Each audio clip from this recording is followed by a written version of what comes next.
ពីឃើញការផុសរបស់អ្នកគ្រូពេទ្យរតនាធ្វើឲ្យខ្ញុំនឹកឃើញទៅដល់បងស្រីម្នាក់ប្រហែលឆ្នាំមុននឹងខ្ញុំនិយាយរឿងបងស្រីហ្នឹងខ្ញុំសូមនិយាយរឿងខមមិនអ្នកគ្រូសិនអ្នកគ្រូគាត់ថាជំងឺអេដអាចឆ្លងតាមប្រព័ន្ធសាធារណៈនោះទេណាប្រហែលជាមានអ្នកច្រឡំអ្នកជឿបែបហ្នឹងហើយព្រោះអ្នកគ្រូគាត់ជាប់ព្យាបាលនៃជំងឺជាប្រចាំគាត់ដឹងអញ្ចឹងហើយបានជាគាត់ផុសដើម្បីចែករំលែកវាឆ្លងតាមការរួមភេទណាតាមបញ្ជុលតាមសារ៉ាងកាត់កញ្ចក់ធ្វើកញ្ចក់ឬក៏អីផ្សេងៗដែរដាច់ដៃចិញ្ចៀមចិញ្អីចឹងទៅឬក៏យើងអាចថាជួយអ្នករបួស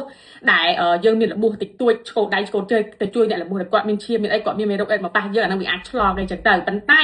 មេរោគអេដគឺมันអាចរស់នៅខាងក្រៅរាងកាយមនុស្សបានយូរទេដូច្នេះវាអាចឆ្លងតាមប្រព័ន្ធសាធារណៈទេអ្នកនរអានខមមិនគាត់លម្អិតបានខ្ញុំធ្លាប់ធ្វើវីដេអូម្ដងហើយឥឡូវខ្ញុំនិយាយសាច់រឿងបងស្រីដែលបងស្រីហ្នឹងគាត់ឆ្លងជំងឺកាមរោគហើយគាត់ថាឆ្លងពីប្រព័ន្ធសាធារណៈគាត់ជឿជាក់ 100% ព្រោះពេទ្យដែលល្បីមកកន្លែងនៅទីក្រុងភ្នំពេញហ្នឹងគឺប្រាប់គាត់ថាឆ្លងមកពីប្រគុណអីចឹងទៅអាចឆ្លងមកពីប្រគុណបានអីចឹងណាហើយពេលហ្នឹងគេបណ្ឌិតគាត់ហើយគេបណ្ឌិតអត់បានបណ្ឌិតដីគាត់ទេព្រោះដីគាត់ដឹងតែមានអូតូគេឲ្យឆ្នាំឲ្យអីមកចឹងគេបណ្ឌិតកូនគាត់ទៀតហើយអស់ឡើង$1000ជាងបងប្អូនថ្លៃមែនតើការដែលពេទ្យប្រាប់ទៅអ្នកជំងឺបែបនេះគឺវាគ្រោះថ្នាក់ព្រោះថាទី1កាមរោគឬក៏មេរោគអេដអាចឆ្លងតាមប្រព័ន្ធសាធារណៈទេវាអាចរស់នៅក្រៅរាងកាយមនុស្សបានយូរទេអ្នកនេះអាចទៅស្រាវជ្រាវទៅអីបានណាអ្នកគ្រូពេទ្យរតនាក៏គាត់បាននិយាយដែរដល់ពេលគ្រោះថ្នាក់ត្រង់អីគេត្រង់ថាគឺគាត់ឆ្លងមកប្តីគាត់ហ្នឹងឯងប្តីគាត់ប្រហែលជាដើរខូចខលមានស្រីមានអីចឹងទៅច្រឡំជំងឺហ្នឹងមកគាត់ថ្ងៃហ្នឹងសម្រាប់ខ្ញុំគ្រាន់តែលឺហើយខ្ញុំហួសចិត្តហ្មងពេលហ្នឹងខ្ញុំអត់និយាយមកគាត់ទេខ្ញុំខ្លាចគាត់ខ្មាស់យើងណាខ្ញុំធ្វើជាវីដេអូតែយកបានបង្ហាញមកគាត់ទេព្រោះធ្វើជាវីដេអូចែករំលែកទូទៅអ្នកនរគ្នាថ្ងៃហ្នឹងកាមរោគ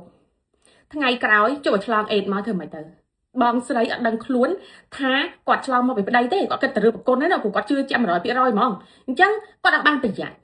គាត់អត់បាននិយាយមួយប្តីគាត់បើសិនជាគាត់ដឹងថាអូមិនមែនឆ្លងមកពីប្រគុណទេដឹងតែមកពីប្តី 100% ព្រោះដឹងឆ្លងតាមការរួមភេទអញ្ចឹង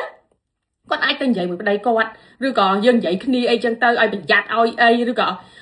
យើងអាហ្នឹងរឿងប្តីពុនគាត់ទេថាធ្វើមិនត្រូវការពារខ្លួនកុំឲ្យឆ្លងមកដល់គាត់អីចឹងណាថាត្រូវប្រើស្រោមត្រូវអីចឹងទៅឬក៏ហាមគាត់មិនឲ្យទៅកន្លែងអស់ហ្នឹងអីចឹងទៅអាហ្នឹងវាគ្រោះថ្នាក់ណាបងប្អូនការដែលយើងជឿខុសបែបហ្នឹងណាខ្ញុំ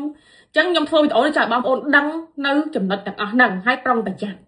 សម្រាប់បងប្អូនចង់បានស្បែកស្អាតក្មេងជាងវ័យមានសុខភាពល្អហើយប្រើប្រាស់ទៅអត់មានផលប៉ះពាល់ដល់ថ្ងៃក្រោយប៉ះពាល់ដល់ស្បែកឬក៏ប៉ះពាល់ដល់សុខភាពខ្ញុំណែនាំផលិតផល Labon ដែលផលិតនៅរោងចក្រនៅប្រទេសញូហ្សេឡង់ដែលមានស្តង់ដារខ្ពស់ស្តង់ដារកម្រិតអន្តរជាតិឆ្លងកាត់ការពិនិត្យឆ្លងកាត់ការធ្វើតេស្តជាច្រើនហើយផលិតផលយើងទាំងអស់គឺផលិតនៅប្រទេសញូហ្សេឡង់លើកលែង sunscreen មួយដែលយើងផលិតនៅប្រទេសអូស្ត្រាលីធានាថាគុណភាពជូនបងប្អូនតែម្ដងរាល់ការផលិតនីមួយៗគឺឆ្លងកាត់ការពិសោធន៍ឆ្លងកាត់ការតេស្តច្រើនខ្លាំងមែនតើឆ្លងកាត់ការពិនិត្យជាមួយនឹងអ្នកជំនាញខាង cosmetic formulator អ្នកជំនាញខាងគីមីវិទ្យាហើយនឹងវិជ្ជបណ្ឌិតផ្នែកស្បែកផងដែរបងប្អូន